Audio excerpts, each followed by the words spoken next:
Assalamualaikum warahmatullahi wabarakatuh. Selamat pagi anak-anak, stay at home ya. Baik, pada pagi hari ini pertama-tama Ibu akan memperkenalkan diri terlebih dahulu. Nama saya Ibu Herlina. Di sini Ibu mengajar pelajaran matematika di SMA Negeri 1 Kalijati ini. Baik, materi pada PLS hari ini yaitu berkaitan tentang hak dan kewajiban siswa di sekolah. Tujuan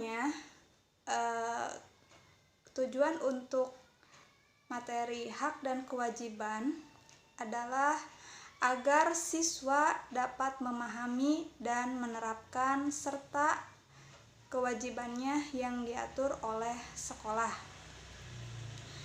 Anak-anakku sekalian, sebelum kita masuk ke materi hak dan kewajiban lebih lanjut, Ibu akan menjelaskan terlebih dahulu pengertian tentang hak dan kewajiban. Pertama, hak. Hak adalah segala sesuatu yang harus kita dapatkan, kita miliki, atau kita terima sesuai dengan peraturan yang berlaku. Sedangkan kewajiban adalah segala sesuatu yang harus kita penuhi dan lakukan sesuai peraturan yang berlaku. Kewajiban dan hak itu harus dilaksanakan secara seimbang agar tidak terjadi ketimpangan.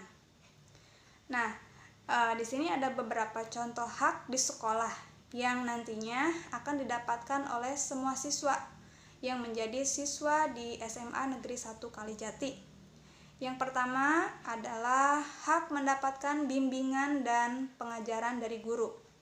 Semua siswa itu nanti jika sudah masuk sekolah ya, kalian akan mendapatkan hak belajar yang sama di sekolah. Seperti misalnya kerja kelompok. Nah, karena sekarang ini kalian sedang berada di rumah karena pandemi ya, maka cara belajar kalian itu akan sedikit berbeda. Jadi kerjanya bukan berkelompok lagi, tetapi secara individu. Yang kedua yaitu hak untuk belajar dan mendapatkan nilai hasil belajar. Belajar itu merupakan kebutuhan pokok seorang pelajar. Siswa itu berhak mendapatkan proses belajar mengajar di kelas maupun di luar kelas, pengajaran untuk perbaikan atau remedial, pengayaan, mengikuti ulangan harian, ulangan umum, atau ujian, yang nantinya guru akan memberikan nilai dari proses pembelajaran tersebut. Yang ketiga, itu adalah hak mengikuti semua kegiatan sekolah, berorganisasi di sekolah, kemudian hak untuk mengembangkan minat dan bakat kalian masing-masing. Nah, di sekolah itu akan ada kegiatan ekstrakurikuler juga ya, seperti misalnya kegiatan OSIS, PMR, Pramuka, dan lain sebagainya. Nah, kalian berhak itu mengikuti sesuai dengan minat atau bakat yang kalian mau ya, bakat kalian masing-masing maksudnya. Kemudian yang keempat yaitu hak berbicara, berpendapat, dan bertanya. Jadi setelah guru ya, ibu atau bapak guru menyampaikan materi pembelajaran, nanti kalian juga akan diberikan kesempatan untuk bertanya. Misalnya ada pelajaran yang masih belum kalian pahami, belum kalian mengerti, itu bisa ditanyakan kepada bapak atau ibu guru. Kemudian selain hak untuk bertanya juga kalian juga diberikan kesempatan untuk mengkritik, bahkan memberikan saran ataupun memberikan masukan kepada guru ya. Nah, ini adalah hak kalian semua. Harus kalian gunakan dengan sebaik-baiknya. Tidak perlu malu ya, kalau bertanya itu gak usah malu. Karena apa? Karena malu itu adalah kunci dari ketidaksuksesan. Nah, yang kelima, hak bantuan biaya sekolah, tapi tentunya dengan ketentuan yang berlaku ya. Kemudian yang keenam, kalian juga berhak menggunakan fasilitas yang ada di sekolah atau sarana dan prasarana pendidikan yang disediakan di sekolah. Misalnya, kalian berhak meminjam buku yang ada di perpustakaan. Jadi, untuk siswa baru maupun siswa yang sudah ada di sini, itu semuanya mempunyai hak yang sama ya. Hak untuk memanfaatkan fasilitas sekolah yang namanya ruang perpustakaan. Ruang perpustakaan ini berisi tentang buku-buku atau media-media cetak yang intinya adalah disinilah diawali ilmu yang harus dibaca dan nanti di sekolah kita ini membaca adalah satu budaya, satu kebiasaan yang nantinya akan diterapkan melalui program literasi. Jadi membaca di ruang perpustakaan itulah hak kalian semua.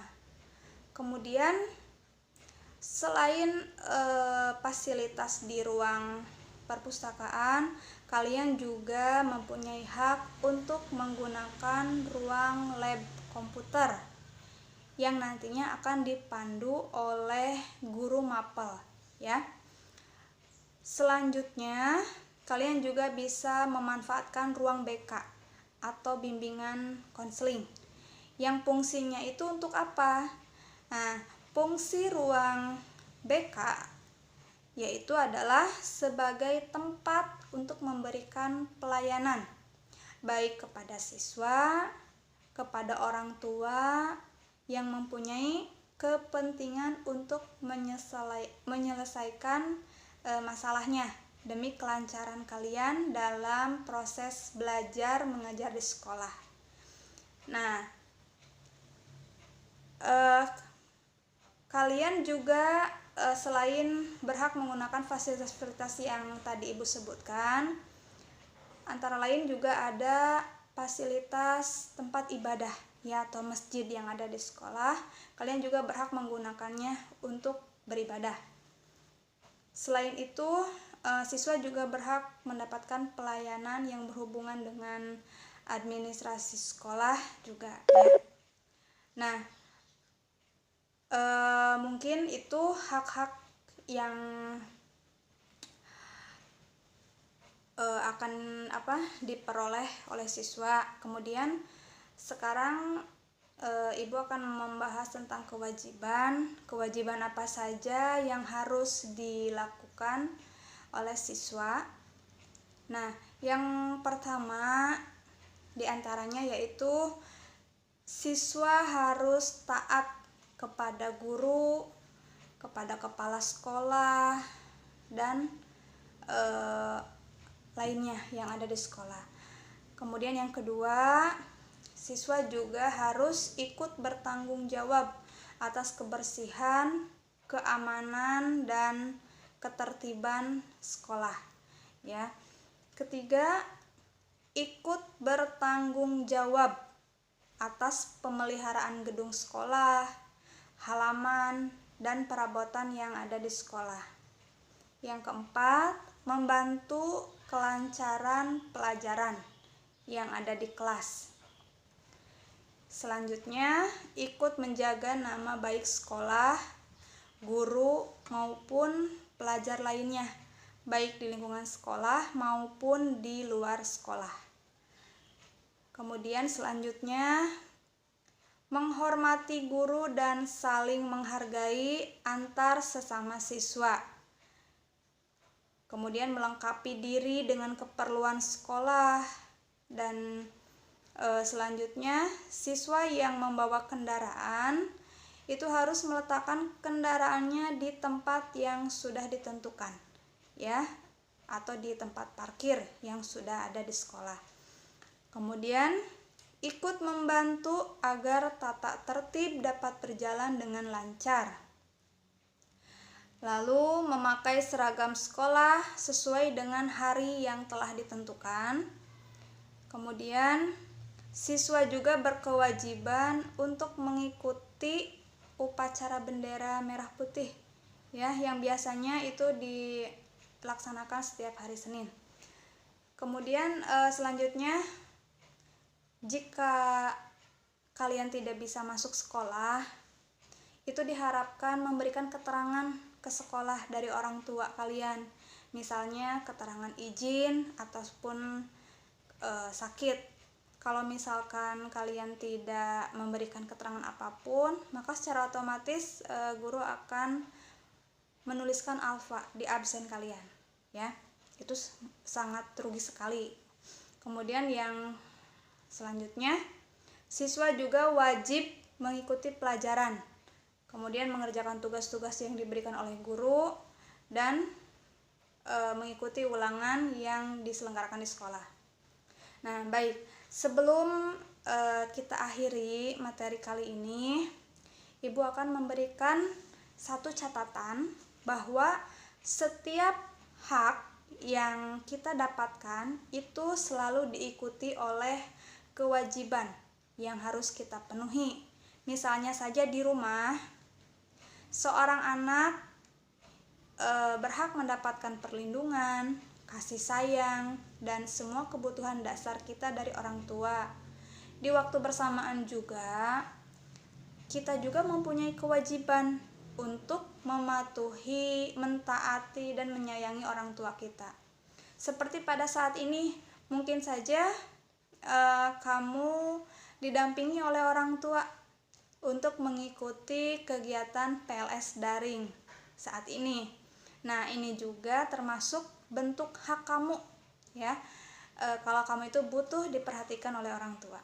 Nah, jadi kesimpulannya, yang pertama, jika Anda siap menjadi siswa di SMA Negeri 1 Kalijati, maka Anda juga harus siap dengan segala kewajiban yang